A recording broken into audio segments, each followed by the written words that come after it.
दोस्तों, 2026 की इस अद्भुत कहानी में आप सुनेंगे एक ऐसी यात्रा जहां आपका डर खत्म होगा और शुरू होगी मन की सच्ची शांति। तो आंखें बंद कीजिए और गहरी सांस लीजिए और हर हर महादेव का नाम लेकर कहानी सुनिए। महादेव का मौन आशीर्वाद। दोस्तों, रात का समय था। पूरी दुनिया सो चुकी थी। शहरों की तेज रोशनी, मोबाइल की आवाजें, भागती जिंदगी, हर इंसान के चेहरे पर मुस्कान थी, लेकिन मन के अंदर शांति नहीं थी। इसी दुनिया में आर्या नाम की एक लड़की रहती थी।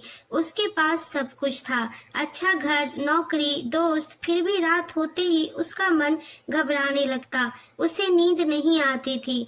हर रात उसका मन बेचैन रहता था और हर रात उसके मन में लाखों विचार घूमते कि अगर कुछ गलत हो गया तो क्या मैं कभी खुश रह पाऊंगी? क्यों मेरा मन हमेशा बेचैन रहता है? इसी तरह रोज रात जगने की वजह से धीरे धीरे उसकी आंखों के नीचे काले घेरे पड़ने लगे। एक दिन ऑफिस से लौटते समय भारी बारिश शुरू हो गई। आर्या एक पुराने मंदिर के पास रुक गई। मंदिर छोटा था, लेकिन अंदर से मंत्रों की मधुर ध्वनि आ रही थी। वहाँ एक साधु बैठे थे।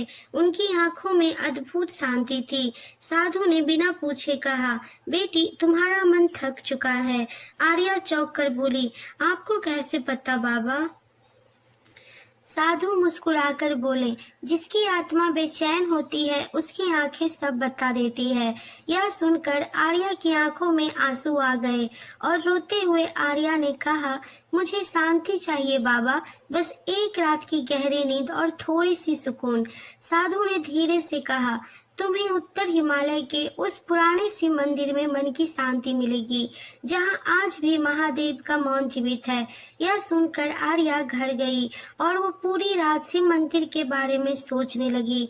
कुछ दिनों बाद आर्या अकेली यात्रा पर निकल पड़ी। ऊंचे पहाड़, घने जंगल, ठंडी हवाएं, जैसे जैसे वह आगे बढ़ती गई उसके मन की आवाज धीरे धीरे शांत होने लगी। रास्ते में उसे कई लोग मिले। उन लोगों से आर्या बात करने लगी और धीरे धीरे आगे बढ़ती रही। तब एक बूढ़ी औरत ने आर्या से कहा, बेटा, उस मंदिर में जाने वाले खाली हाथ नहीं लौटते। फिर यह सुनकर एक चरवाहे ने कहा, लेकिन केवल वहाँ वही पहुँचता है जिसे महादेव बुलाते हैं। 3 दिन बाद आर्या उस मंदिर तक पहुंची। वह मंदिर बर्फीले पहाड़ों के बीच था। चारों ओर गहरा सन्नाटा था।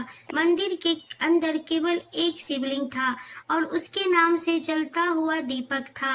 आर्या जैसे ही अंदर गई उसे एक अजीब शांति और सुकून महसूस हुई। उसने पहली बार अपना मोबाइल बंद किया। पहली बार वह बिना किसी आवाज के बैठी। धीरे धीरे उसने आंखें बंद की। ओम नमः शिवाय के मंत्र से पूरा मंदिर गूंजने लगा। लेकिन जैसे ही उसने ध्यान शुरू किया, उसके मन में पुराने डर लौट आए। बचपन की यादें, असफलताएं और टूटे हुए रिश्ते। उसका मन चिल्ला चिल्ला कर कहने लगा, तुम कभी शांत नहीं हो सकती। आर्या डर गई। उसे लगा जैसे अंधेरा उसे घेर रहा हो। तभी मंदिर की घंटी अपने आप बज उठी और अचानक शिवलिंग से हल्का नीला प्रकाश निकलने लगा। धीरे धीरे वह एक विशाल रूप लेने लगा। आर्या ने आंखें खोली तो देखा सामने स्वयं महादेव विराजमान थे। जटाओं से बहती गंगा बह रही थी। चंद्रमा चमक रहा था। उनकी आंखें बंद थी, लेकिन पूरा वातावरण उनकी ऊर्जा से भरा था। आर्या रो पड़ी और बोली, प्रभु, मेरा मन इतना अशांत क्यों है? महादेव के भीतर से आवाज आई, क्योंकि तुम हर उस चीज को पकड़ कर बैठी हो जिसे समय पहले ही लेके जा चुका है। फिर उन्होंने आर्या को हिमालय की चोटियां दिखाते हुए बोला, देखो, हवा बह रही है, नदियां बह रही हैं, लेकिन पहाड़ शांत है। जीवन में सब बदलता रहेगा। यदि तुम्हें शांति चाहिए तो पहाड़ों जैसा स्थिर बनो, क्योंकि परिवर्तन ही प्रकृति का नियम है। आर्या धीरे धीरे सांस लेने लगी। उसके अंदर की बेचैनी कम होने लगी। उस रात आर्या मंदिर में ही सो गई। सपने में उसने देखा वह कैलाश पर्वत पर खड़ी है। चारों ओर बर्फ गिर रही है। है। सामने पार्वती माता मुस्कुरा रही हैं।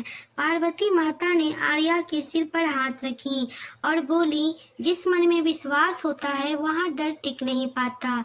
सुबह जब आर्या जागी तो उसके चेहरे पर महीनों के बाद मुस्कान थी।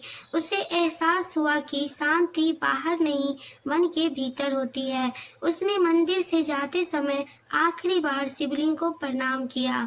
तभी हवा में धीमी आवाज गूंजी, जब भी मन अशांत हो आंखें बंद करना, मैं वहीं मिलूंगा।